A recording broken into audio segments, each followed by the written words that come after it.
The sheet mold you have been provided is shown here. The top plate with 2 holes and the bottom plate with 2 corresponding pins.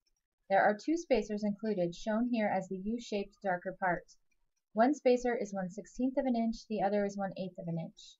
You will need 2 1 1/2 inch C-clamps to clamp the mold together tightly. When using the spacers, please note, the 1/16 of an inch will use approximately 75 grams of material, and the 1/8 will use approximately 150 grams of material. Release both inside the top of the mold and inside the bottom of the mold. Do not over-release, as this will cause defects in the part. To begin, you will need to determine if the molds will be heated for your material testing. If the molds are to be heated, please place them in an oven at the required temperature and wait for them to heat. Remember to use heat gloves to take them out of the oven when heated. During this time, you should be preparing your material for testing. Please remember to degas your material well so you will make bubble-free parts. Bubbles will compromise the finished product and testing.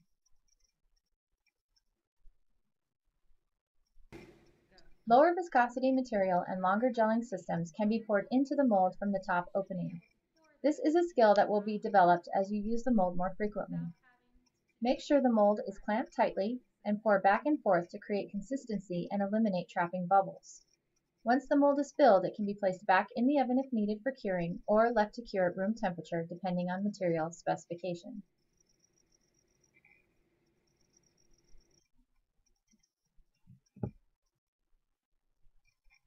Higher viscosity or faster gelling material will need to use the 2-part technique.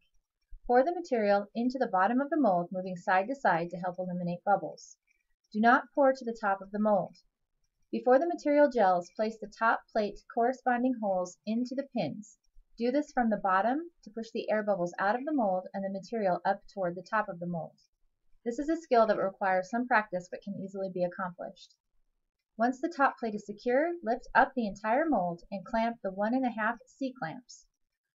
Once the mold is secure, it can be placed back in the oven if needed for curing or left to cure at room temperature depending on material specification.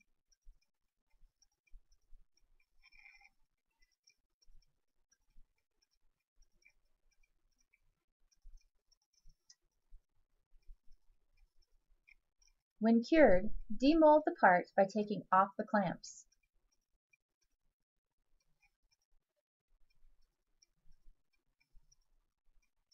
Place a screwdriver in the slot provided to pry off the top of the mold.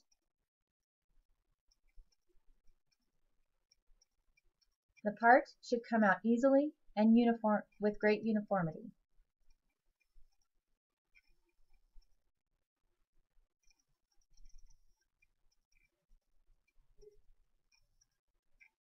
These are 2 examples of the 1/8 of an inch sheet and the 1/16 of an inch sheet.